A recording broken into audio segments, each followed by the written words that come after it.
tengo denuncia. No, esto. ¿Ah? Así que... Estamos de vuelta en Tolerancia Cero, ya lo anunciamos, ahora los presentamos. Ella es Rosita Díaz, es dirigente vecinal de Campamento. Rosita, muy buenas noches, gracias por estar aquí. Muy buenas noches, muchas gracias por invitarme. Y el alcalde de Las Condes, Francisco de la Maza. Francisco, muchísimas gracias. Buenas noches, Matías, gracias por la invitación. Por estar aquí. Una nota tenemos, los queremos invitar a ustedes y a ustedes en su casa a ver la siguiente nota y ya volvemos.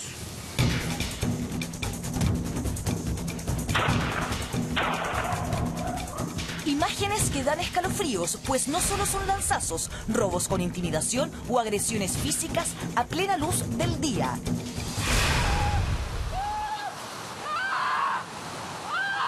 La delincuencia es un tema prioritario para los chilenos, así lo demuestra la última encuesta CEP, confirmando una tendencia de los últimos 20 años. Ante la pregunta, ¿cuáles son los problemas a los que debería dedicar el mayor esfuerzo el gobierno? La delincuencia lidera con un 46%, seguido por salud y luego educación. Según el gobierno, los delitos violentos en la región metropolitana han aumentado en un 0,3% y contra la propiedad en un 1,4%. Entrevistamos a más de 20 personas y todos admitieron que el problema les preocupa. El delincuente tiene más favores, más privilegios que la gente que trabaja. El tipo me empieza a tironear la cartera. Yo lo mordí, le pegué con el paraguas.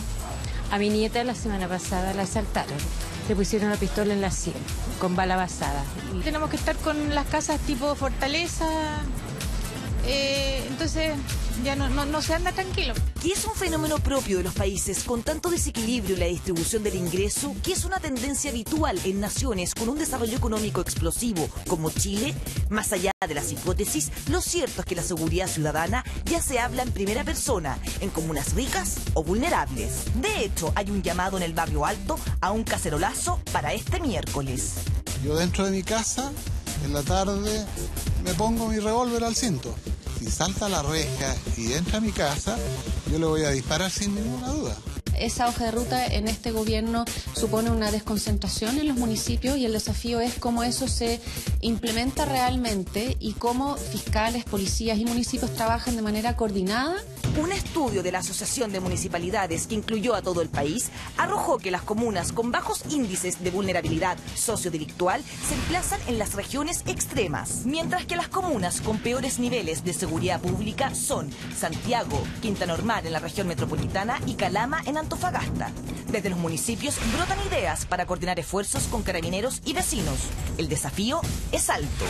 Nosotros íbamos a poner el énfasis en no combatir el crimen porque no era nuestro rol, sino que en invertir en la comunidad, tanto en mejoramiento situacional del espacio público, como en invertir sobre todo en los jóvenes a partir de una política educacional, de una política cultural. Y hay en la comunidad una sensación brutalmente importante de que la gente no se siente seguro, que nosotros tenemos que trabajar tratando de prever esos hechos, por un lado, y por otro, coordinarnos con las policías para colaborar con ellos. Pero la labor policial, la labor de resguardo corresponde a las policías. Nosotros no tenemos ni facultades, ni los medios, ni los elementos para eso.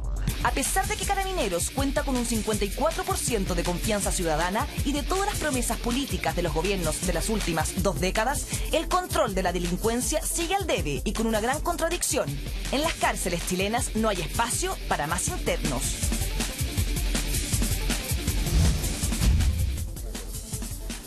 Bueno, y la pregunta que habría que hacerse, y habría que hacérsela a los protagonistas, a los que viven con este tema todo el día, ya sea como autoridades o como vecinos o como dirigentes vecinales, es si la percepción de inseguridad que hoy es tema, más que otras veces, y que en las encuestas así se indica, tiene un correlato con la realidad.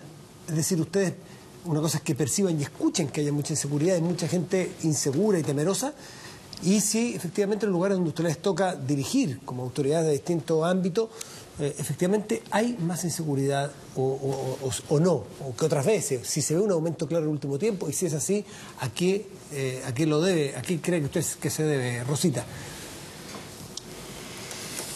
Mire, yo por lo que vivo, porque, bueno, yo soy un actor desde las bases, en este caso, siento que, y es repetitiva la palabra, pero siento que hay poca dotación de carabineros en los ciertos sectores. Por otra parte, la falta de oportunidades. nosotros nos sentimos vulnerados con este tipo de cosas, porque si bien es cierto, en los sectores bajos socioeconómicos se relata a través de la estadística que son grandes las cantidades de delincuentes que existen, pero también existen familias que hemos luchado día tras día para poder sacar a nuestros hijos adelante, y de esa forma nos sentimos afectados. Pero si usted se pone a preguntarme a mí, yo digo que muchas veces se especula en cuanto a las comunidades, a los sectores, porque yo vivo, por ejemplo, en un sector rural en Buin. Si bien es cierto, hay delincuencia, pero no es tan grande como lo que se dice. Como en diferencia, por ejemplo, tenemos dirigentes en Los Pejos, tenemos dirigentes en Estación Central y nos dicen estamos encerradas, estamos con temor, pero vienen de afuera, no sé en realidad cómo se maneja esa información.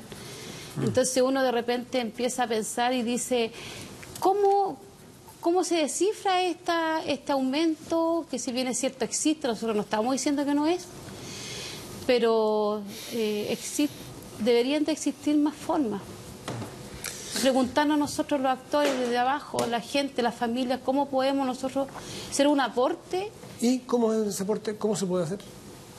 Yo creo que nosotros podemos hacer un aporte siempre y cuando, seamos escuchados por las autoridades. Porque a nosotros nos cuesta hasta organizarnos. Nosotros ponemos propuestas sobre la mesa, nos escuchan y después esas propuestas se van al canasto de la basura. Porque somos personas que no tenemos una educación formal, porque no tenemos unos conceptos claros, porque estamos de la mano con el asistencialismo, porque tienen muchas causales. Entonces, cuando nosotros llegamos muchas veces desmotivados a nuestras casas, nuestros propios hijos, nuestros propios vecinos, bueno, ¿qué sacamos? ¿Qué sacamos si nosotros llevamos propuestas, llevamos ideas y no nos escuchan? ¿Propuestas como cuáles, Rosita, por ejemplo, para entender los que estamos viéndolas? Propuestas como los cambios en el tema de rehabilitación, como le llaman. La rehabilitación, las propuestas que existen hoy día, las formas que existen hoy día no sirven. No sirven porque imagínense usted, de repente se lleva a un niño, por ejemplo, a un centro de Sename. Se lleva a un niño que no tiene su papá y no tiene su mamá por problemas, no sé de qué, no sé, se murieron los dos, no tienen familia. Y se van al mismo grupo donde están todos los niños que tienen problemas. Entonces, en vez del niño salir mejor, sale con un resentimiento total ante la sociedad.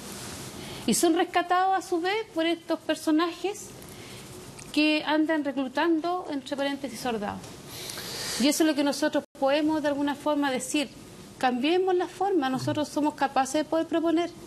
Francisco, ustedes que tienen una realidad totalmente distinta, en las comunas más pudientes, con mayor nivel de ingreso y mayor nivel de educación, hay una suerte de campaña en el último tiempo. De hecho, esta que mostramos nosotros ahí, que yo creo que es broma, yo creo que fue más bien un meme. No creo que nadie en su sano juicio diga, tenemos problemas en el barrio alto, así que ahora sí que hay que hacer caso Lazo.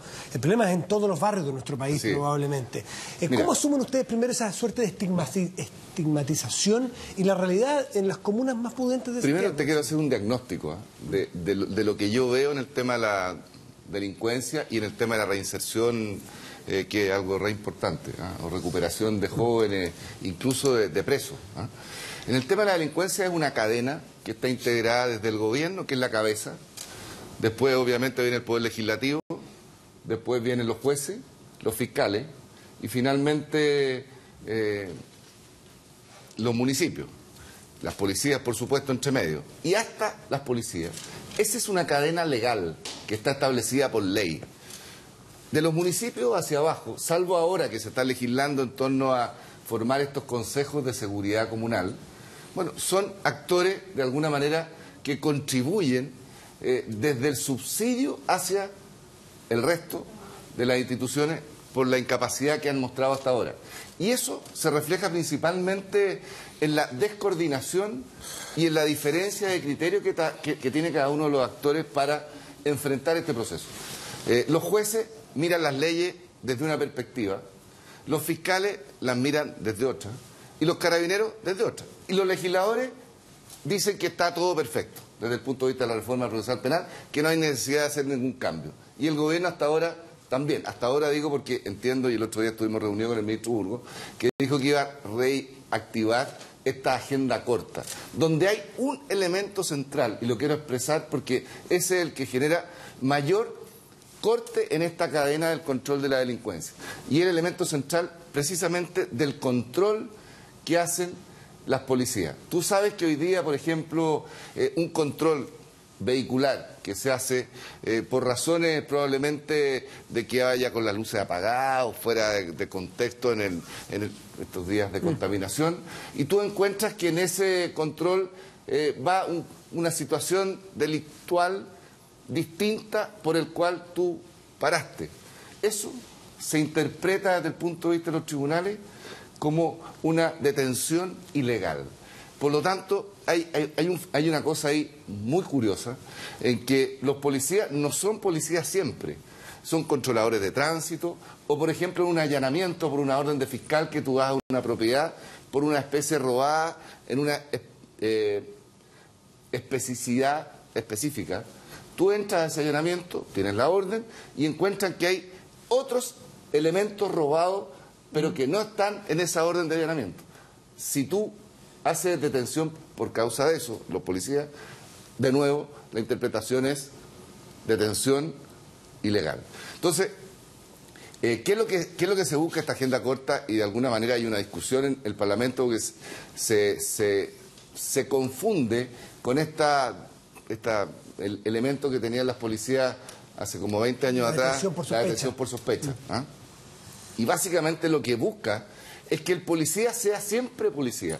Que si tú detienes un vehículo, un auto por ejemplo, por alguna razón, ¿ah? Independiente de lo que el auto tenga, si va sin el extintor, por ejemplo, pero tú el extintor lo revisas abriéndole el maletero y adentro van 3 metralletas, puedas apresarlo desde el punto de vista legal. Puede hacer una detención legal. Eso es algo muy relevante que necesitan hoy día tanto los fiscales como las policías. Las policías me dicen a mí, con esto termino, por ejemplo, que de repente tienen detenidos con elementos claramente incidentes, incluso armas de fuego, para cometer delitos, llaman a los fiscales preguntan, ¿y por qué los detuvieron? No, los detuvimos por una razón distinta, déjenlo libre. Entonces, obviamente esta cadena de la cual hablamos nosotros tiene razones específicas por lo que son hechos que están ocurriendo hoy día. Y obviamente cuando tú vives esa realidad, lo que ocurre es que tienes los incentivos puestos de una manera total y absolutamente distinta. Y eso es algo que hay que corregir urgente. Fernando Villegas. Bueno, tú, ¿cómo estás? ¿Cómo te va? Tú has hecho énfasis en una cosa cierta, que el instrumento está embotado como resultado, yo creo, originalmente de los traumas que dejó los gobiernos militares, claro. Y ahí vinieron las leyes cumplidas y los jueces de garantía, y se generó una situación por la cual a veces los policías no pueden hacer nada. Pero por otro lado, el problema es que la sociedad nuestra cambió de una manera brutal. Se produjo un verdadero cataclismo a veces, sobre todo en los sectores más pobres, se destruyeron muchos mecanismos de socialización y como resultado tenemos un delito que es completamente distinto al que nosotros conocimos cabros chicos. Antes el delito era una artesanía, realizada por uno o dos tipos en solitario, le tiraban la cartera a una señora y salían arrancando, vivían en una población, pero vivían como podía vivir cualquiera. Ahora es una industria el delito. Es una industria, permean, aunque haya la misma cantidad de incidentes delictuales medidos por las quejas, por las denuncias, por lo que sea, es cualitativamente una cosa muy diferente.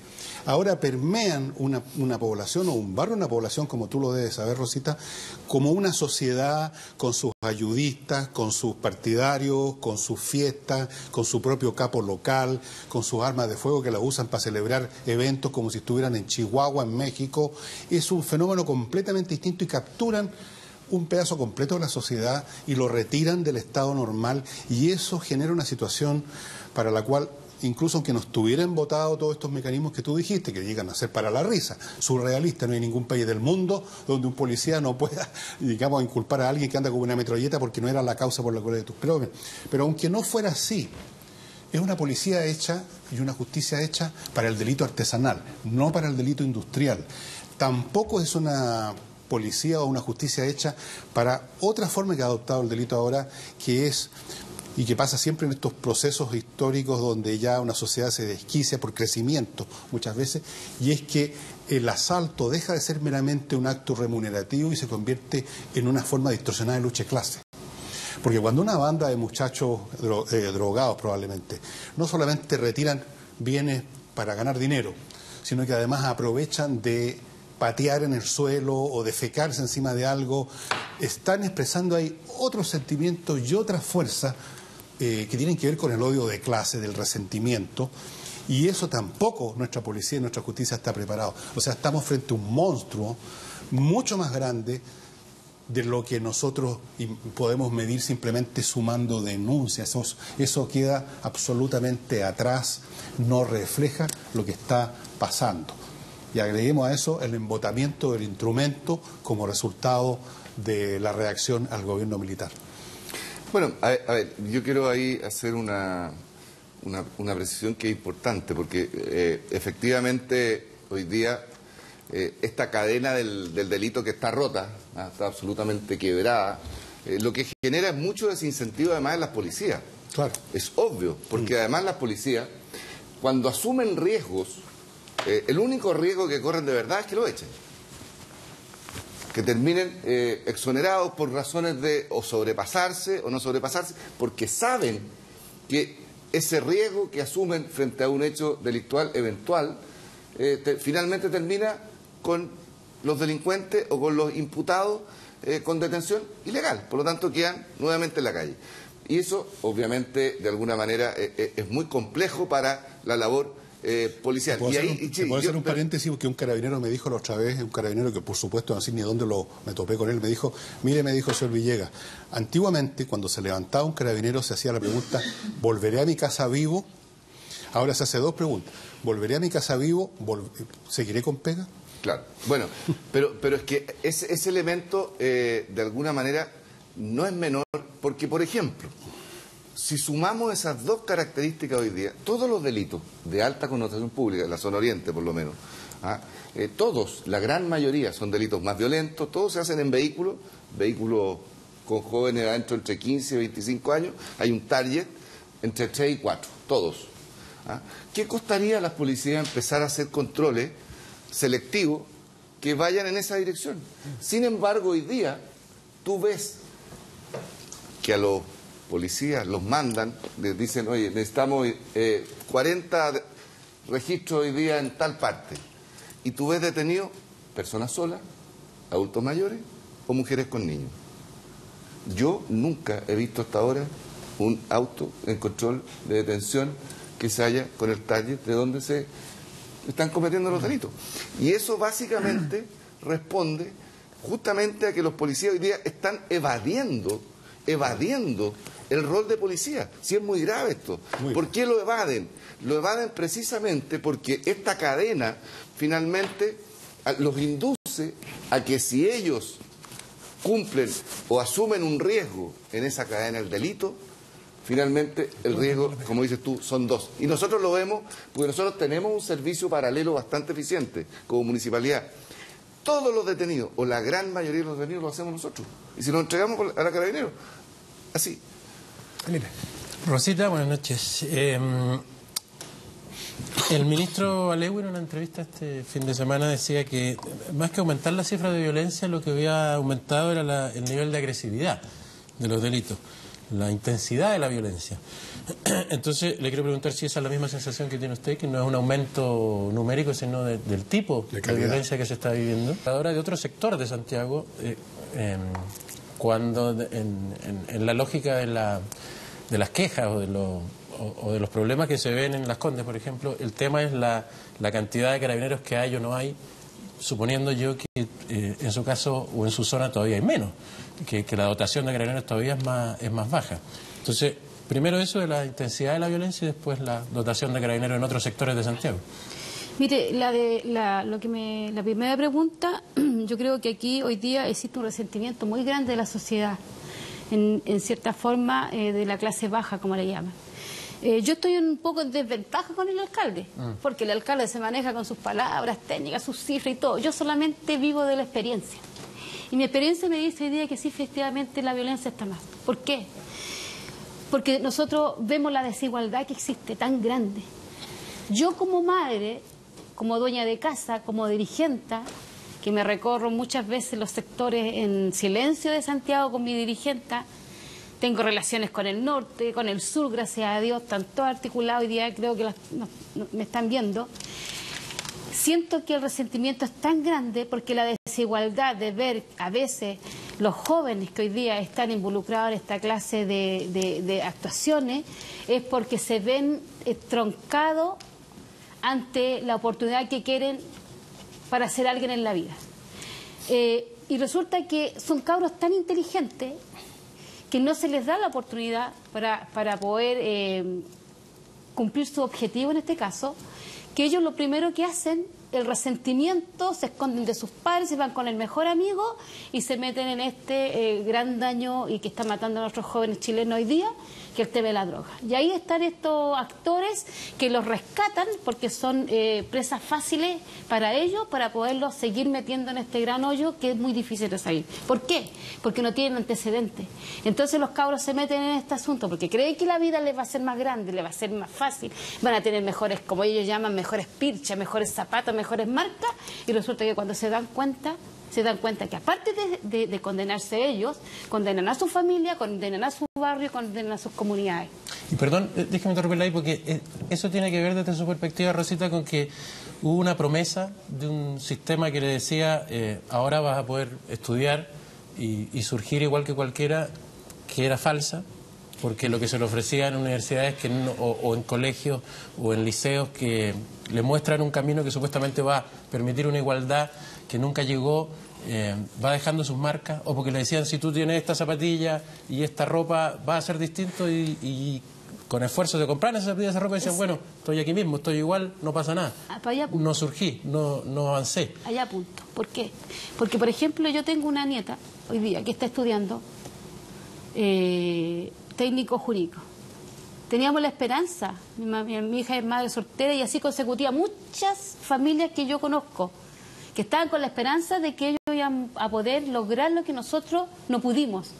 Porque si usted me pregunta, yo no tengo una educación formal. Yo me he formado con la experiencia de la vida y defiendo a mi gente por lo mismo. Entonces, cuando se ve nosotros que somos la gente que está ahí luchando día a día para ser más digno, para tener una calidad de vida mejor, para demostrarle a la sociedad que sí somos capaces y que no somos tan marginados o tan discriminados, demostrar a la sociedad en esto, nos damos cuenta que nuevamente caímos en la moneda de cambio, porque nosotros somos la carne de cañón. Mire, si prometen cosas, yo no entiendo más allá de la dirigencia. Y no voy a entrar en temas más allá porque como nosotros somos, caerían muchos pavos y ¿para qué vamos a atar más? Pero lo que nosotros, en cuanto a lo que usted señala, aquí se siente no sé cómo explicarlo, es como un dolor interno, es como una angustia que no pasa, porque uno dice, ¿por qué me tocó esto a mí? Si yo soy parte de este país, soy la parte obrera de este país que se pueda llamar. Soy contribuyente de este país porque si yo gasto en un fósforo, yo pago mi impuesto igual. Y en ese sentido, Rosita, se hace difícil decirle a esos jóvenes, no es este el camino, hagan un camino sin delincuencia. ¿Qué discurso le puede decir a esos jóvenes? ¿Cómo trata de convencerlos?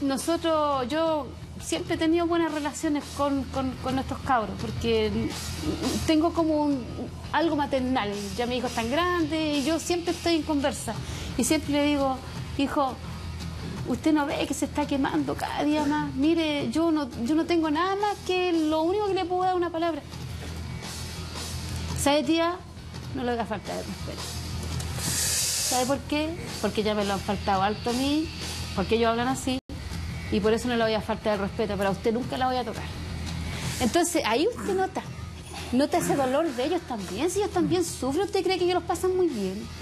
Yo siento que los jóvenes de hoy y los que tanto condenan y que ciertamente son condenables sus actos, nosotros no estamos tapando el sol con un dedo, pero la desigualdad que existe hoy día en que tenemos que ser nosotros, como magas de la vida o magos de la vida, los padres de familia, que podemos vivir, entre paréntesis, con un sueldo mísero, un sueldo mínimo, y que hacemos malabares para llegar a fin de mes.